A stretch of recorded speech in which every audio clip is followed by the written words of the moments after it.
MSP fix ಮಾಡ್ಬೇಕು ನೀವು. ಯಾಕಂದರೆ ಕಾರ್ಖಾನೆನೂ ಉಳಿಬೇಕು, ಕಾರ್ಖಾನೆಗೆ ಕಬ್ಬು ಹಾಕ್ತಕ್ಕಂಥ ಕಬ್ಬು ಬೆಳೆಗಾರರು ಉಳಿಬೇಕು. MSP ರೇಟ್ ಏನಾಗೈತೆ ಅಂದರೆ ಅಧ್ಯಕ್ಷರೇ 2018ರಲ್ಲಿ ಆಗಿದೆ. ಇವತ್ತಿನವರೆಗೂ ಕೂಡ MSP ರೇಟು ರೇಜ್ ಮಾಡಿಲ್ಲ. ಅದ್ರಗೋಸ್ಕರ ಮುಖ್ಯಮಂತ್ರಿಗಳು ಎಲ್ಲ ಕಾರ್ಖಾನೆಯವರಿಗೆ ಒಂದು ಭರವಸೆ ಕೊಟ್ಟಿದ್ರು, ನಿಮ್ಮ ಪರವಾಗಿ ನಾನು ಪ್ರಧಾನಮಂತ್ರಿಗಳ ಹತ್ರ ಹೋಗ್ತೀನಿ, ನಿಮ್ಮ ಅಹವಾಲವನ್ನು ತೊಗೊಂಡು ಹೋಗಿ ಮುಟ್ಟಿಸ್ತೀನಿ, ಅವ್ರು ಮಾಡಿಸುವಂಥ ಕೆಲಸ ನಾನು ಮಾಡ್ತೀನಿ ಅಂತೇಳಿ ಅವ್ರು ಪ್ರಾಮಾಣಿಕ ಪ್ರಯತ್ನ ಮಾಡಿದರು. ಇಲ್ಲಿದು ಮನವಿ ತೊಗೊಂಡು ಹೋಗಿ ಕಿಶಿಂದ ಪ್ರಧಾನಮಂತ್ರಿಗಳಿಗೆ ಭೇಟಿ ಆದರು. ಮೊದಲನೇ ದಿವಸ ಆದಾಗ ಸಿಗಲಿಲ್ಲ, ಮಂಡೇ ಸಿಗ್ತೀನಿ ಬರ್ರಿ ಅಂತ ಹೇಳಿದರು. ಮತ್ತು ವಾಪಸ್ ಬಂದು ತಿರುಗಿ ಮತ್ತೆ ಮಂಡೇ ಹೋದರು. ಮಂಡೇ ಹೋಗಿ ಕೊಟ್ಟರು. ನಾವು ಕೇಳಿದ್ದೆಷ್ಟು?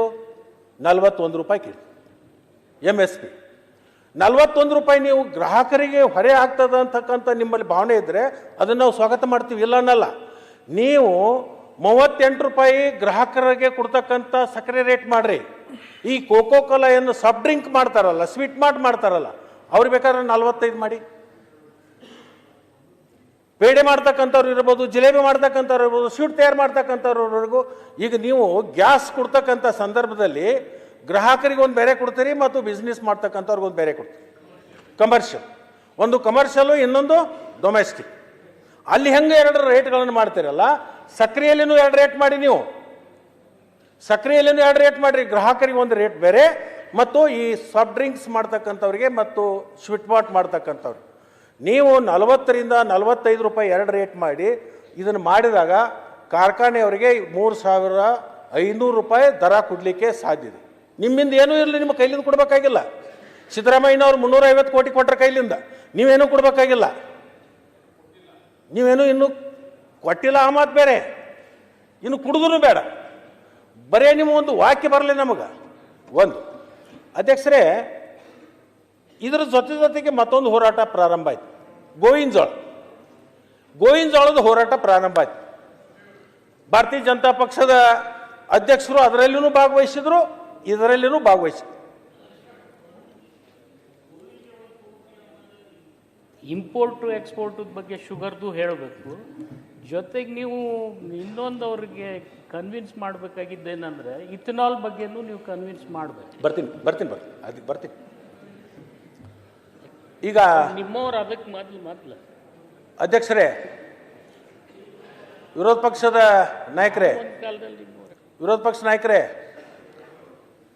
ಸ್ವಲ್ಪ ಈ ಕಡೆ ಲಕ್ಷ ಕೊಡಪ್ಪ. ಹಳಿ ಸ್ನೇಹಿತ ಅನ್ನೋದ್ರೆ ಒಂದು ಒಂದು ಒಂದು ಒಂದು ಇಟ್ಕೊಂಡು ಲಕ್ಷ ಕೊಡು. ಅಷ್ಟು ಏನು ವಿರೋಧ ಪಕ್ಷ ನಾಯಕ ಆದಮೇಲೆ ಏನು ಎಲ್ಲನೂ ಬಿಡಬೇಕಾ? ಜಾನ್ ಕಿಡ್ರು ವಿಶ್ವಾಸ ಬೇರೆ, ನಂದು ನಿಂದು ವಿಶ್ವಾಸ ಅದಕ್ಕೆ ಬೇರೆ ಇರ್ಬೋದು. ಅದಕ್ಕೆ ಆ ವಿಶ್ವಾಸ ನಾನು ಹೇಳಿದ್ದೀನಿ, ಹೋಗುತ್ತೆ, ನೀನು ದಿಲ್ಲಿಗೆ ಹೋಗ್ತಿ, ಪ್ರಧಾನಮಂತ್ರಿಗಳಿಗೆ ಭೇಟಿಯಾಗಿ ನಮ್ಮ ಕೆಲಸ ಮಾಡಿ ಕೊಡ್ತೀಯ ಅನ್ನೋ ಒಂದು ವಿಶ್ವಾಸಕನ ಹೊರಗಿದ್ದಂಥವ್ರು ಹೊರ ಕರ್ಸ್ಲಾಕ್ ಹೇಳಿದೆ ನಾನು. ನಿಮ್ಮ ದಾರಿ ನಡೆ ಎಲ್ಲ ನನಗೆ ಗೊತ್ತಿದೆ. ಇಷ್ಟೊತ್ತು ನೀವು ಹೇಳಿದ್ರಲ್ಲ ಏನು ಮುಖ್ಯಮಂತ್ರಿಗಳು ಆಗ ಮಾಡಿದ್ರು ಅಂತ. ಒಂದು ದಿನ ಆದರೂ ಮುಖ್ಯಮಂತ್ರಿಗಳು ಬನ್ರಪ್ಪ ಡೆಲ್ಲಿಗೆ ಹೋಗೋಣ, ಕೇಂದ್ರ ಸರ್ಕಾರದ ಏನಾದರೂ ಅನುದಾನದ ಬಗ್ಗೆ ಮಾತಾಡೋಣ, ಒಂದು ದಿನ ಕರೆದಿದ್ದಾರೆ ನನ್ನ ವಿರೋಧ ಪಕ್ಷದವ್ರನ್ನ. 2.5 ವರ್ಷ ಆಯಿತು, ಇನ್ನು ಅವರು ಜಗಳದಲ್ಲೇ ಇದ್ದಾರೆ. ಈ ಜಗಳ ತೀರೋವರೆಗೂ ಅದೇನು ಹೇಳ್ತಾರಲ್ಲ, ಹುಚ್ಚಿಬಿಡೋವರೆಗೂ ಮದುವೆ ಆಗಲ್ಲ, ಮದುವೆ ಆಗೋವರೆಗೂ ಹುಚ್ಚಿಬಿಡಲ್ಲ, ಹಂಗಾಗ್ಬಿಟ್ಟಿದೆ. ಮೊನ್ನೆ ಕರೆದಿದ್ರು, ಅದು ಹೋಯ್ತು. ಅದನ್ನ ನಿಮ್ಮನ್ನು ಕರ್ಕೊಂಡು ಹೋಗೋದ್ರಿಂದ ನಾವು ತಕ್ಷಣ ಒತ್ತಡ ಹಾಕ್ತೀವಿ. ಬಾಲಣ್ಣ, ನನ್ನ ಎಲ್ಲರೂ ಮಾತಾಡಬೇಡಿ, ಅವರು ಮಾತಾಡ್ತೀರಿ, ಎದ್ದು ನಿಂತು ಯಾಕೆ ಮಾತಾಡ್ತೀರಿ? ಬಾಲಕೃಷ್ಣ ಅವರೇ ಆಯ್ತಾ, ಮಾತಾಡ್ತಾರೆ. ನನ್ನ ಸೌದಿ ಆಗಲ್ಲ, ನಮ್ಮ ಸೌದಿ ಮಧ್ಯೆ ಬಂದ್ರೆ ಏನು ಉಪಯೋಗ ಆಗಲ್ಲ, ಅರ್ಥನೂ ಬರಲ್ಲ. ಅದಕ್ಕೆ ನಾನು ಸೌದಿಯವರು ಏನ್ ಹೇಳಿದಾರೆ ಅದನ್ನ ಕೇಳ್ಕಂತ ಇದ್ದೀನಿ. ಒಳ್ಳೆ ಸಲಹೆ ಕೊಡ್ತಾ ಇದ್ದಾರೆ, 2 ಕಡೆ ಹೇಳ್ತಾ ಇದ್ದಾರೆ ಸರ್ಕಾರ ಏನ್ ಮಾಡಬೇಕು, ಕೇಂದ್ರ ಸರ್ಕಾರ ಅಂತ ಒಳ್ಳೆ ಭಾಷಣ ಮಾಡ್ತಾ ಇದ್ದಾರೆ. ನಾನು ಕೇಳಿಸ್ಕೊಂತ ಇದ್ದೀನಿ, ಕಿವಿ ಚಂದಾಗಿದೆ. ಇನ್ನು ಹಾಕೋಣ, ಇದಕ್ಕೆ ಬಂದಿಲ್ಲ ಹಾಕೋಣದು ಅಲ್ಲ.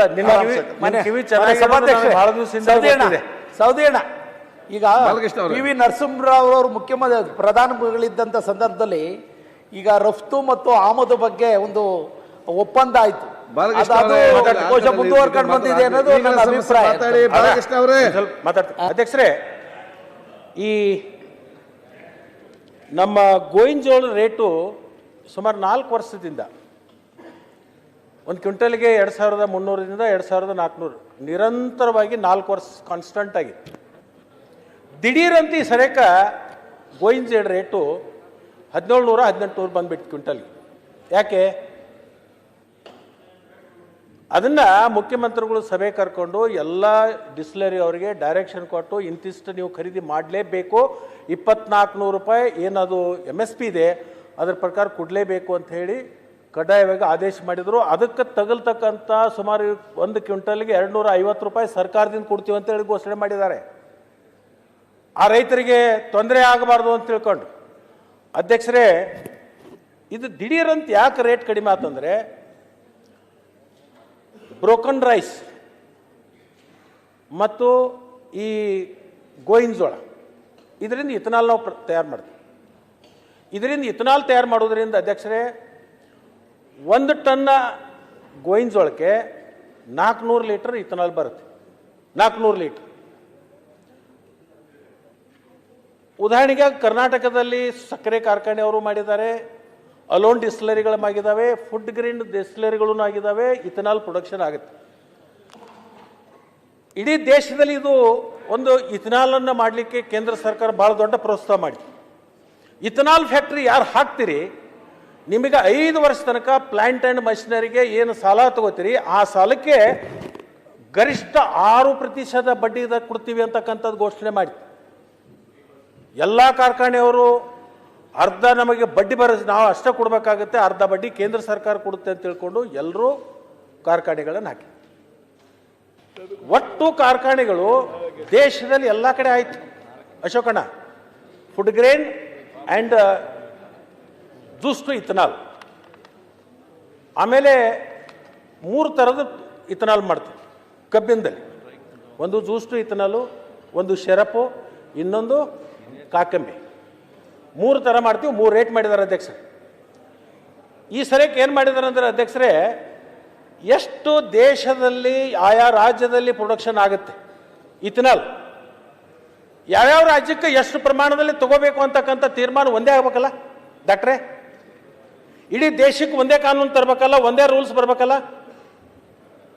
ಈಗ ಬಡವರಿಗೆ ಅಕ್ಕಿ ಕೊಡ್ತೀವಿ ಅಂದ್ರೆ ಒಬ್ಬ ಬಡವನಿಗೆ 10 kg, ಒಬ್ಬ ಬಡವನಿಗೆ 2 kg ಕೊಟ್ರೆ ನೀವೇನಂತೀರ ಅವಾಗ?